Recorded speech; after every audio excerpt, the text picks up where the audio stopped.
So before I proceed, let me get a feel of who is who in the room, okay? So who here went to Monterey Institute like I did in Monterey, for whatever program? Okay, great. You did, right? To teach. To teach, that's fair enough. Okay. Who went to Vermont, Middlebury? Okay. And of those who went to Middlebury, how many are in language programs? Pretty much everyone, right? And I'm assuming, of course, if you went to Monterey, it was not for the non-proliferation studies. It was for the language studies, right? Okay. So what I plan to do is a couple of things. I'm going to tell you how far I got. Okay. So I'm gonna give you a very summarized version of what I've accomplished, let's say, and I'll stop there, see what impact that has, and then I'm going to tell you where I came from, because far is a very relative concept. Right? How far can you go depends where you start. Right? If you already come from an upbringing where you already speak 2, 3, 4 languages, you know, getting on a fast ticket on those languages is not a big deal, perhaps. If you're coming from a different background where languages are a mystery that you don't know even how to start looking into it and so on, the thing is, you know, the journey is a different one, right? So if you look at my CV today, you will see things like Ewandro has interpreted for 5 Brazilian presidents, 3 American presidents. I have been the chief interpreter of the United Nations Agency. I have introduced in the market a new training for interpreters. I have written 3 books about interpreting. I write columns for the ATA, and I'm a trainer of interpreters, you can tell. Right? All this is true, but as you know, marketing is the art of not telling a lie, but you know, telling things the way you want them told, right? Like, you know the story of the guy whose father had been hanged, and he was filling out an insurance policy, and then there are those questions. How did your mother die? What kind of diseases did you have in the family, right? And he was embarrassed because the father had been hanged. And then, how did your father die, or whatever? They said, well, while he was participating in a public function, the platform on which he stood gave and it's not a lie, right?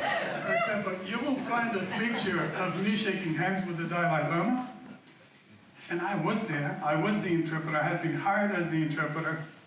Dalai Lama came. The door was too small. He had to go first. He didn't have an interpreter, but the interpreter was held back. When he came into the room, he looked at the Speaker of the House, looked at me, didn't know who was who. Nobody was there to make the introductions. Didn't know who was the big shot. And, you know, shook my hand instead of the guys. And at that point, all the pictures were taken. Number 1, I was there as an interpreter. Number 2, I got to shake his hand, and I introduced one to the other.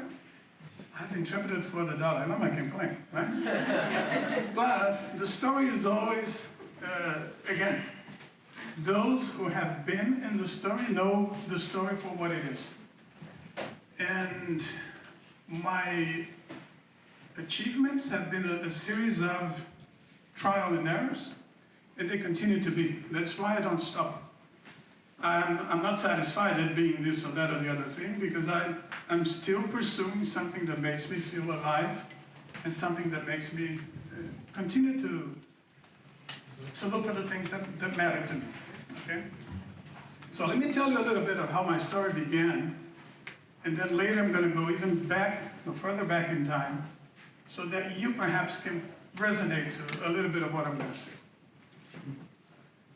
On 17th of March, 1992, I was a clerk at the Brazilian lower house of parliament. And I was doing clerk work. I was typing stuff, I was making copies, I was doing whatever you wanted me to do. I was, 28 years old back then? I'm 63. And then all of a sudden I get a phone call. Oh, we have a visitor coming. You said you speak English. And I did go around spreading the rumor that I could speak English because I was looking for a way to get out of where I was. Right? I wanted to stop making copies. I said, hey, I'm an important guy. I speak English. Right? One day I get a call and they said, hey, we have this important dignitary coming and we messed up. We didn't realize that we were going to need an interpreter. You speak English, right? I said, yes, I do. So come over here, you're gonna help us, you're gonna do the mediation. I said, no, I'm sorry, I'm not an interpreter. No, well, you'll have to make do, come over. Then, before I knew, I was sitting in that uncomfortable chair in between the Speaker of the House and Prince Philip, Duke of Edinburgh, without ever having done this in my life. And I was sitting there and looking stupid, and then all of a sudden I see that the Prince brought his own interpreter. And I'm relieved, and I said, well, great, good, the pictures have been taken anyway, right again. So I'm trying to get out of the room, and then my boss, who was like 2 meters tall, and wanted to mark the territory for himself, pushed me down and said, relax, it's gonna be fine, you got this. That's what I do not know. And again, on that day I survived, because it was just chit-chat, amenities and pleasantries and so on. Not only did I survive, but I enjoyed it. So that day I said, well, maybe I could be doing this, right? And then it's how it started for me.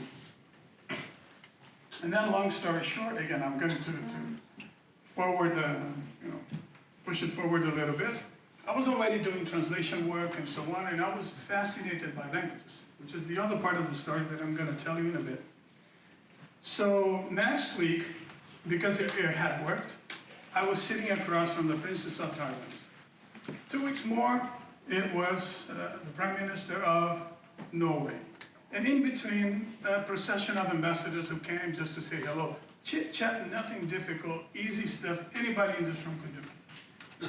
But it got me to where I was no longer making copies. Yes, so that was already, I had achieved my goal, right? But the bug of interpreting bit me that day, and I started looking for ways to do that better. Then I approached the interpreters who were already doing it professionally and whom I admired very much, to try and learn, to say, well, this is interesting. I've been doing this on the side, matter-of-factly and so on. How do I get good? How do I move ahead? How do I pull ahead? And they were very dismissive. They were like, nah, I don't think so. I think you better, continue doing what you're doing. And it was a very, very disappointing contact with the colleagues at that point. And again, I was not approaching from an angle of, hey, I'm the big shot that has interpreted for somebody. No, I was trying to get my foot in the door by saying, hey, I love what you do. I want to do this. How do I grow into this? How do I learn this? And they were very dismissive. They're like, no, this is not for everyone. You gotta have a certain pedigree or whatever. And you know how the story goes, right? And they pushed me back, and they pushed me back, and they kept me at bay. But deep inside, I wanted to do this very much. So I found ways of developing what I needed to develop by teaching myself, by taking opportunities, just trying to plunge in the water and maybe try to swim and so on. So for me, the whole trajectory was very unusual, right? It's totally different from someone who's already had an upbringing maybe into 2 languages, goes to a school, gets the recognition, gets the degree, gets the networking, gets the gigs, and moves on in a linear way, right? For me, it was a bit all over the place, and I had to teach myself interpreting. And I did, and I was already doing it very successfully for about 15 years. Had written a book about interpreting because there was no material in Portuguese telling anybody else who could maybe come after me, how do you break into this without suffering, a little bit of what I suffered through, right? So I wanted to pave the way for people who came after. So I wrote a book, released that book. The book was well received, was heavily criticized as well. And again, I was training interpreters also because at that point I didn't have colleagues to work with me. The market was very tribalized. I was in one camp and my colleagues were in the other camp. one camp doesn't work with the other camp. So at a point, I didn't have colleagues to work with me. So I came up with a way, quick way, to get people into a room, get them in the booth, see who had the basic elements to actually move ahead as an interpreter, and then I put together a very intensive, very effective training course for interpreters.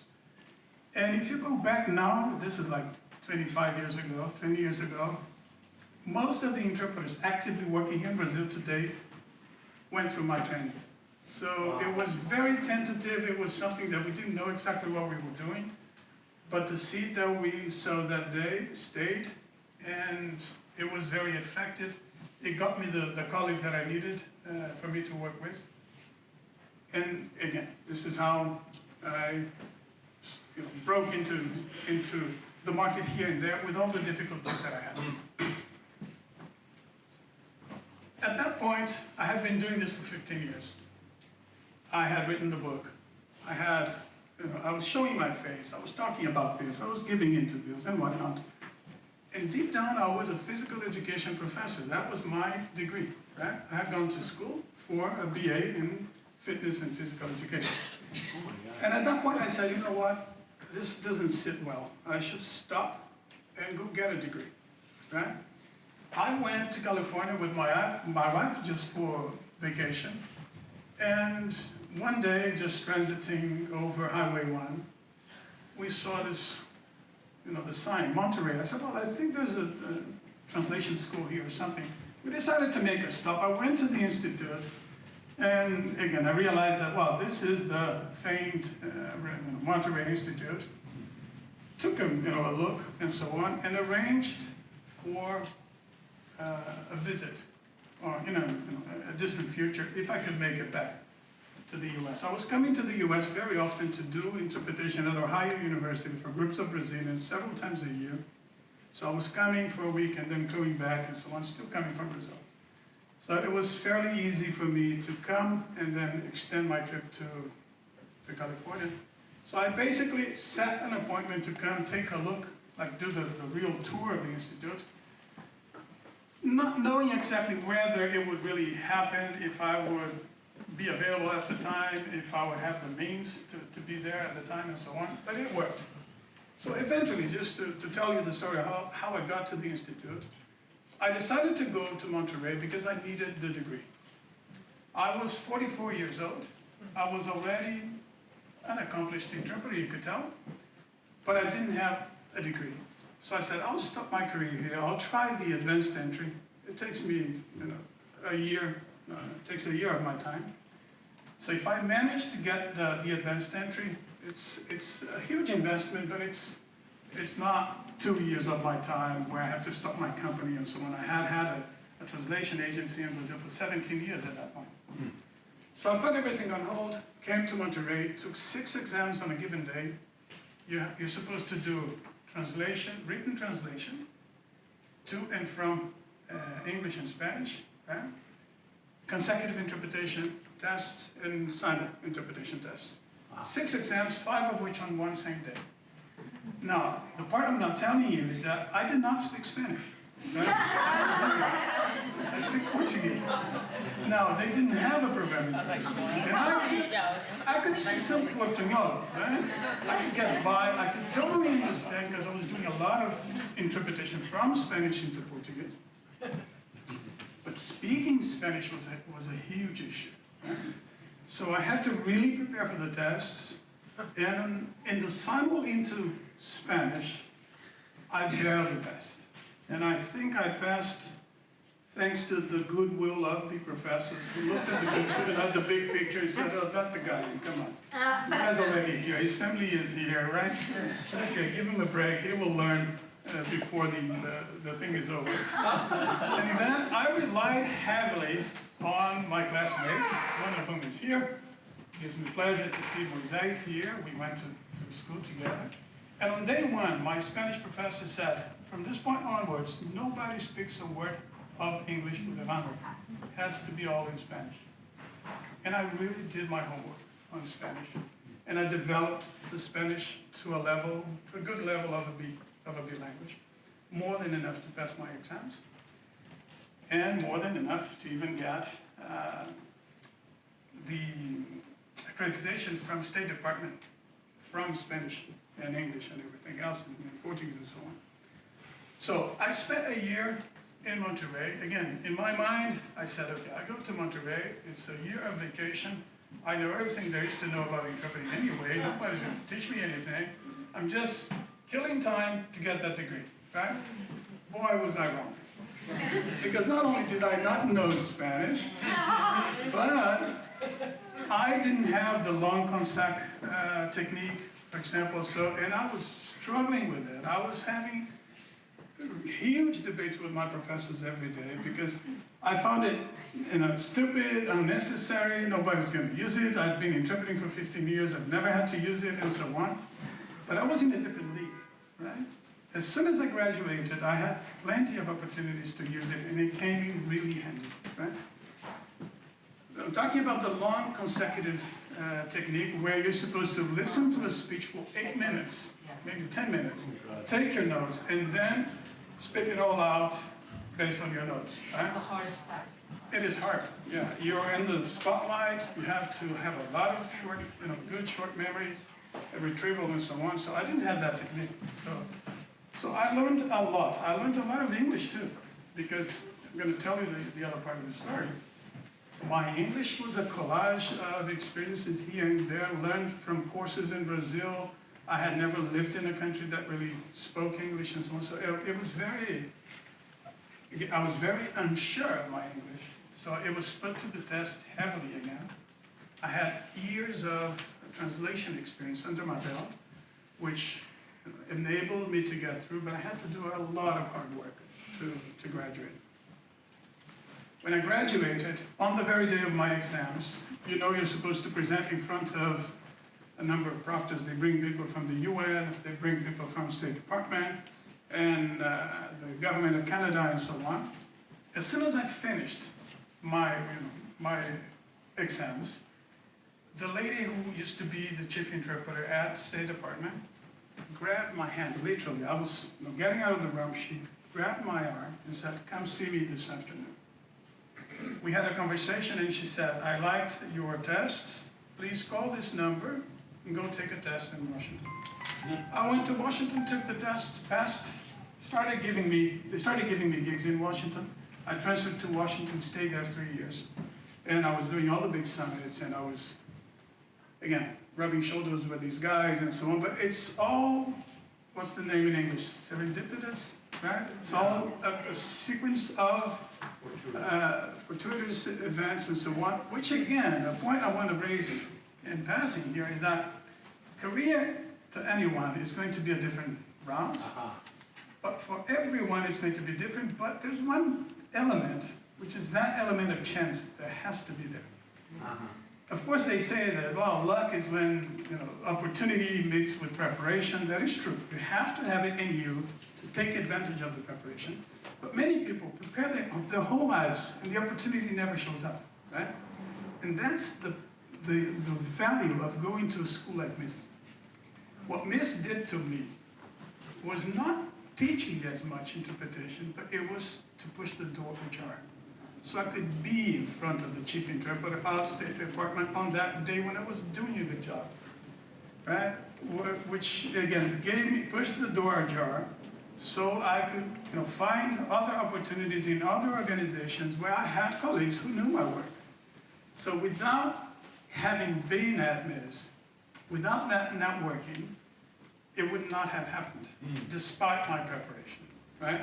So that element of chance, combined with the element of networking that you gain from going to a reputable school like Monterey, is a very winning combination. Now, if you're asking yourself, so this is how I got here, and from Washington, D.C., I started applying for staff positions until eventually I landed a position with the ITU, International Telecommunication Union in Geneva, which is a specialized agency of the UN. It's the oldest agency of the UN. It actually predates the United Nations, because it was founded in 1865. So it's a very, very old organization. And before I knew it, they gave me 2 weeks to be in Geneva. I got a call, and we went through the interview and so on, and then they said, how soon can you start? We have a meeting starting in Guadalajara in 3 weeks.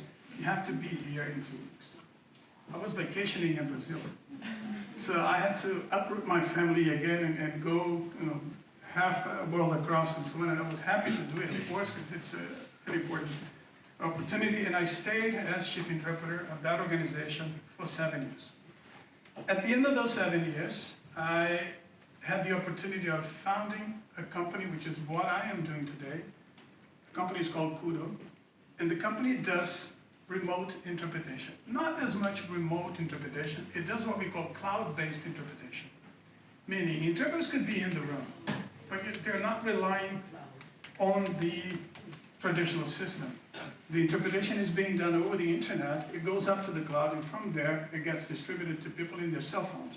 So you would be able to come here with your cell phone and hear this in Portuguese, interpreted by an interpreter who is sitting maybe in a studio in Guadalajara, right?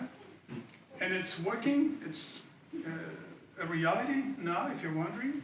We have, at this very moment, 4 events going. We have events going in Egypt with interpretation done for the UN, here from Washington, D.C. We have an event going in Caracas, the Latin American fashion show, with 2 MIIS graduates interpreting from our studio in Washington, D.C., Kelly Reynolds and Frida, doing the interpretation. So this is my new baby. So I decided to found this new company. I was a bit bored at the UN already. And a combination of factors, I decided to leave, and I've been doing this for the last 3 years. Now I want to stop here now, and if you're asking yourselves, what can I do with the language degree? What I'm going to suggest here is 2 things. Most people get a degree, and then they start scratching their heads, like, what can I do with that degree, right? Maybe you're in that situation, I don't know. Some people know from the get-go that they're passionate about that thing, and they look for the degree because they know it's the logical thing to do, right? Which is more or less what I did. I don't recall a time when I didn't want to speak languages. And I come from a country that's not big on languages. I come from Brazil. I come from a modest family where nobody spoke English.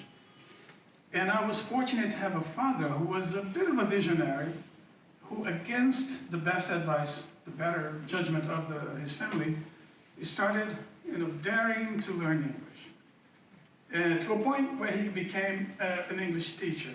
Elementary level, he never really mastered the language, but he provided a lot of motivation. And I, as a kid, because I wanted to grow in my father's image, I wanted to be like him, and that planted the seed that, well, language is one of the things you want to do. Now, I looked at myself as someone who already spoke English, right? As a kid, right? I don't recall ever being asked, do you speak English, and having said no. I always said, yeah, of course I speak English, my dad does, and I do too. But I did not, right? I remember now that when I started to get tests and so on and so forth, I was faced with the reality again that I did not speak English that well. So again, fortuitous situations. I had a friend who was a teacher at a very good course in Brazil, and she had a scholarship that she could give anywhere in her family. Her husband didn't want to learn English, and I got the scholarship because she was my friend. So I went for like daily classes every day for a year and a half. It was a very intensive course, and this was a boost to my English. Until one day I had a disagreement with somebody at school, and I decided enough is enough. That's the end of it. And I said, I'm going to improve my English on my own. And then I checked a book out. That was in 1986. I checked a book called 1984 by George Orwell, which I had read in Portuguese in 1984. So I said, I know where the story goes. I won't get lost. I'm going to read it in English. You know where books, especially pocket books, they're small, and you know where the first page, when you open, it's not even a full page. It's, it starts like 3/4 of the page down, right? On that little page, I recall having looked up words in the dictionary at least 15 times. That's how weak my vocabulary was. And I said, this is not looking good. I'm not going to get to the end of this, but okay, let's try page 2. Page 2 was another 20 words, right? And then it went to a point where I would run into a word and I said, I have looked this sucker up 50 times. I don't know what it means. I have to go back to the dictionary again. And I did. So eventually I started doing, the most repetitive words in a notebook by myself. Again, guys, this is pre-internet, pre-YouTube, pre-Netflix, pre-everything. You didn't have any access to materials in English. It was hard copy, dictionaries, and that's the best you got, right? And that's how I got through the end of that book. By the end of that book, my level of English had increased 100 times, 100-fold. And I remember taking the proficiency exams of Michigan and whatnot in passing, and it was a boost to my self-esteem, right? And now I was really telling everyone that yes, I can speak English. So I was really proud of myself and so on. So, at some point in this journey, my father brings home a VHS cassette player. The first one done by Sharp, I guess, where they had a remote control. Wow. And I was a swimming teacher back then. And one of my students, an older guy, said, I'm fascinated by this movie, Shogun, right? About these Japanese and Shogun, right? And I said, yeah, well, I would love to watch it. Yeah, but it's all in English. Do you speak English? I said, yes, of course. And then he gave me the tape. And I remember watching the tape 47 times until I could understand all the dialogue. And I would stop and go back, stop and go back, stop and go back, until I could understand what was being said. I was not satisfied until I got everything. And again, it was very hard to get anything else, but I remember getting also an interview by Niki Lauda, the Formula One racer, which was subtitled, because everything in Brazil, when it was English, it was subtitled. I remember watching that with masking tape on the TV so I couldn't see the subtitle. Again, to train to a point that, okay, now I got this. So, what I'm trying to get across to you is, when I look back, I don't recall wanting to do anything this badly in my life at any other point in time. So when I look back, the reason why I learned English to a point that it became proficient, to a point that I could use it professionally and so on and so forth, was because the seed to wanting to do that was already there. So the question you have to ask yourselves is, with your language degrees and where you're taking it, is, do I have that level of desire to use my language skills? Is it a means, is it an end for me? Or is it a vehicle to something else? Because you might as well, just use your language skills as a vehicle to something else, right? And then it's a different approach. The approach I know, the approach I'm selling here, comes from a deep-seated desire to do something, which, frankly, if I knew the formula to mimic the same desire in other parts of my life, I would be a millionaire, I would be doing everything else, but I can't fabricate it, you see? It occurred to me very, very naturally.